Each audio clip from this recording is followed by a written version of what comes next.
Hey everybody, Shaving Nobody Else's Auto here at the Auburn Court Duesenberg factory with a friend Doug Prey. And we've got a ton of videos from here, and you keep thinking they're going to end, and they don't. There's just that much great stuff here. And we're standing here in front of, we've seen some pretty amazing stuff, and we're standing here probably in front of one of the most beautiful cars in existence that I've ever seen. I've seen a lot of cars. We're standing in front of a 1934 Auburn V12 convertible sedan. This car is absolutely amazing, gorgeous car, and it's for sale. For sale, it is. Yeah, this is my car. This car was a very special car. We don't know the real numbers, but 1934. If you look up 1934 Auburn, you're not going to see this. It looks more like the 35, 36 design, a completely different design than this. Auburn totally redesigned their cars in 34, but they had leftover V12s from 33, so they built in 34 using leftover parts. And I was told, and now I've heard different numbers, but somewhere around 20 or so V12 34 Salons were built. And a Salon means it was the deluxe model. It had a lot of extras that the standard didn't.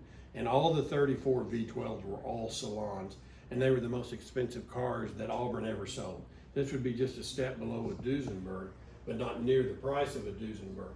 But look at this magnificent car. It is an absolute work of art, and I'll point out some of its features. But this car, the most expensive Auburn ever sold, was still only around $2,800. Now again, the new Ford was about $450, but that, I don't know how no wonder they went bankrupt. How could you build that car for that kind of money back then with V12? In the middle of the Depression. Yeah, in the middle of the Depression. So this is a long wheelbase car. It's a four-door car. It's a convertible. It's got all the bells and whistles, and as a Salon, of course, it has a high-quality leather interior. It's got this beautiful V12 engine. They put a different grille on the Salon from the standard Auburn.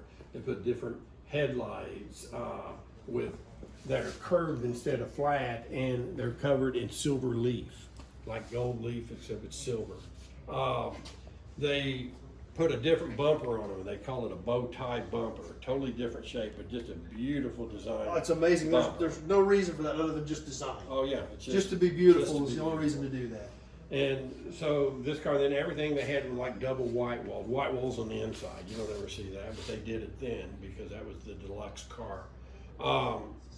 The spare tires have a metal cover over it, unlike the other ones you've seen that just the spare tire there or a cloth cover. They made the special metal covers. One of the greatest features, I think, is they totally lined the beautiful long fenders front and back with chrome. Well, we had to recreate that because it was all damaged. So in our shop, we made that, chromed it, and installed it. And it goes all the way to the back. Right. Wow. So everything, if we don't have it, we have to create it. And every little louver on the hood has a chrome. Right, and then typically it wouldn't. They might have a pinstripe, and each one's a different size. So that is an actual chrome strip On every single louver. one, and every one a different size. So wow, you got to make a lot of parts when you do that. So this car is just, to me, the most elegant Auburn ever made. Now they made this, like we talked about, in the Speedster version. So it's the same car with the Speedster body, believe it or not. A two-seater with no roll-up windows or anything. Or you could get this with the roll-up windows. It's weather tight with a big trunk on the back. And I mean, this is what rich people had. James Cagney had a V12 34 Salon. Oh really? Yeah. So these were the cars of movie stars. These were absolutely. I mean, that's the only people who could afford them during the Depression. But when we restore a car like this and we build it to this standard, this level of restoration, then again they turn back into that work of art like we talked about. And this is a work of art, but the engineering and the design of the times. I mean, look at the short windshield and the long hood, and it's just everything about it. It's just elegance. And the Speedsters, this same car in a V12 Speedster, is a whole lot easier to restore. And like we talked about, it can bring $1 million and up. This car is for sale.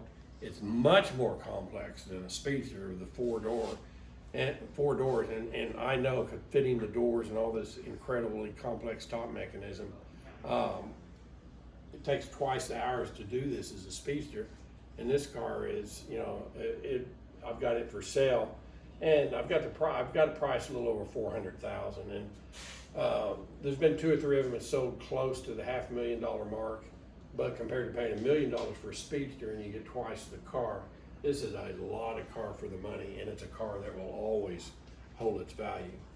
And this car, with the story behind it, they're getting ready to do a story in a magazine on it. But when I got this car was wrecked. This car in the 90s won the AACA Antique Automobile Club of America's Grand National Champion. It's like Top dog. Top dog. This was it. The gentleman that owned it pulled out of a driveway or something, and a truck ran over it. So this car, a few years ago, from this door back, had a truck that drove totally over it. He wasn't hurt, believe it or not. When he walked away from it, the engine was still running. The bumper was cut in half and sticking through the back seat, and it was just crushed. The wheels were crushed, looked terrible. When I bought it, we started assessing the damage, and we cut off the damaged material, the damaged quarter. The frame had a bend in it over the axle. We put it on the frame machine and straightened it out, probably straighter than it was originally, which was no big deal. We were able to save almost all the sheet metal. I had to replace the door, so we just made the door here from our equipment. So it's a factory-made door from our factory. So we made the door. The Salon fenders, of course, are different than the standard fenders, and we found an original Salon fender. Then we had to make that new chrome trim. We had to redo the running boards. We saved the running boards, but we have to recover them in the new rubber, which is the exact match of the originals.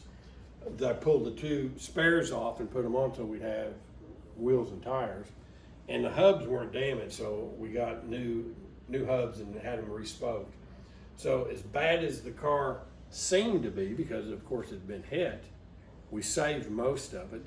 And the car is so rare and valuable that, I mean, virtually every high-dollar collector car out there has probably been crashed or wrecked or rotted down, and they brought it back for nothing. Well, we brought this one back to even higher standards than it was when it won the AACA championship. So now it's nicer than it ever was, and it's ready to go to a new home. But it's an incredible car. But people say, well, wasn't the top damaged and all this pop metal pieces? What is fun about this is, remember, we are the factory that built this car originally. So we're the factory that restored it. Well, top mechanism parts for a 34 V12 Salon, parts for V12s don't hardly exist. So these very complex top mechanism parts, I go back in the parts bins, and there they are, brand new old stock. And the reason they're there is because it was such a rare car and there were so few of them, nobody ever bought the parts. Yeah. So the parts were still sitting there. All the standard V12 parts are gone, long gone. But because it was an oddball rare Salon, I still had the parts. So everything put back in there is original V12 Auburn parts. Auburn Salon, out of the original parts bin that they pulled them out of in the 1930s. So that's what's kind of neat about us restoring Auburns. We are the experts. We found out when we went to drive it, when we pulled the damage off and we went to drive it out front, it wouldn't steer. So this was after you had it done? No, we'd just gotten it. We put the wheels on it. We cut the bad stuff off, and we went to go drive it. You were going to drive around the lot and see what kind of work see what it was. It wouldn't steer. Well, come to find out, and I haven't talked to him, but I heard that he said that his steering failed, and that's why he got hit by a truck. Well, my guys come in and said, come here and look at this. And the steering had failed. Whoever had restored it earlier, the nut that goes into the steering box is a very special V12 big nut that holds everything together. Well, they wear out, and apparently it was worn out, and they remade it and machined it, but then they didn't weld it together, and it was all press fit, and it worked perfectly, except after years of driving and turning, it wallered itself out until it wallered itself apart, and you turned the steering wheel and it didn't turn. Wow. So that's why I think he got hit by the truck. I saved the part. I've got it in there on my shelf. What is funny when I saw it and how bad it was, and that's one thing that people who restore cars, there's a safety issue here too. Oh, absolutely. He could have died. Yeah. I mean, if it'd been one or Well, yeah, I two mean, you said the before- truck hit right there, and that's pretty much at the edge of the back At the seat. edge of the back 6 or 12 inches. That's right. And because somebody who did the restoring originally didn't do it right and didn't use factory parts, you know, could have cost a life. Now, I ended up getting the car because of that, so I mean, I was glad to get it and do it. But we did walk back there into the parts bin, and I'm thinking, what's V12? I'm not going to have the part. There were 2 brand new ones on the shelf, so we just come out here and screw a brand new one on it, and steering's back to normal. You know? But because of that one piece, That was close, but not quite you right. know, all this happened. All this happened. So now it's back to even better than it was before. It's got a history. It's got a story. It was totally rebuilt by the factory, not by just somebody in their backyard. And I'm really proud of it. Really proud of this car. But just all the detail and the design, and it's a V12. I mean, it's got it all. Yeah. And this to me is the ultimate. The only way you could top this is have a Duesenberg. Yeah. But And this is right there with it. but you might spend, you know, $1 million more to get a. To get a comparable Duesenberg, Right. yeah. And like I said, the car is just beautiful. Yeah. There's just, I mean, just like the bumpers, there's no reason for those bumpers to be that way, other than the fact that they're beautiful. Yeah. And this is actually two-tone. It's the two-tone burgundy. It's a little darker on the belt line. In this light, it doesn't show up out in the sun. It shows it beautifully. And look at the black pinstripe that's on it, which in this kind of light, you don't even see it. You get it out in the sun, Oh, yeah. it just pops. Windshield frame will actually fold down, fold forward, you know, when you have the top down. I see. And you can just, you know, you can be out in the air. But since we built this, I've never put this top down. This top is so complicated and all that mechanism to get this top down. I said, no, it's beautiful with the top up, the top staying perfect and staying up on it. But And really, the way the roof line is designed, it is very beautiful. it's beautiful. It's very elegant. That low, I call it a mean look. It's just Yeah. a real classy look to it. But she's basically ready to go. Just needs a new owner. Yeah, it needs a new owner, so we're gonna let her go, and then I'll finish up my speedsters. So, well, thanks for sharing it with us. It is a gorgeous car. I know you guys are looking at it on video, and it's hard to take it all in, but trust me, it is more beautiful in person than I'm sure it looks like on camera. And an absolutely stunning automobile. And if you want something that you are absolutely going to not park next to at the next car show or cruise night, that would be it. That'd be it. Because it is an amazing car. So I hope you guys enjoyed it. I know I sure enjoyed hearing about it, learning about it. And that's what's been so amazing for me today here at the Auburn Duesenberg factory is I have learned so much. These cars have always been gorgeous works of art. I've always admired them. I've never had the opportunity, one, to see this much of it at one time, and two, to have you share your knowledge of it with me and with all of us. And it's been so educational for me. I hope you guys have enjoyed it. And we've still got more to go, believe it or not. There is that much awesome stuff here. So I really hope you guys enjoyed the car. If you want something different, call Doug up. He can set you up with it. Yep. And it's. I wish I was in the position to buy it because it is so amazing. So I hope you guys liked it. If you're on Facebook, please share the video with your friends. Invite them to come over, like the page. If you're on YouTube, please subscribe to my channel. Be sure to check out all my other old car videos, trucks, cars, memorabilia. We've done a ton of videos here today at the Auburn Duesenberg factory, and it has been an amazing experience. I can't thank you enough for your time today and your hospitality. We've got a few more things to look at even yet today, but these cars are literally the stuff that will take your breath away. This stuff is that amazing. So hope you guys enjoyed it. Thanks for watching, and we'll see you soon on the next video. Yeah, being a Salon, see, even they did like the door handles were different. The regular door handles were plain when they put a design in them. I mean, they just got a lot of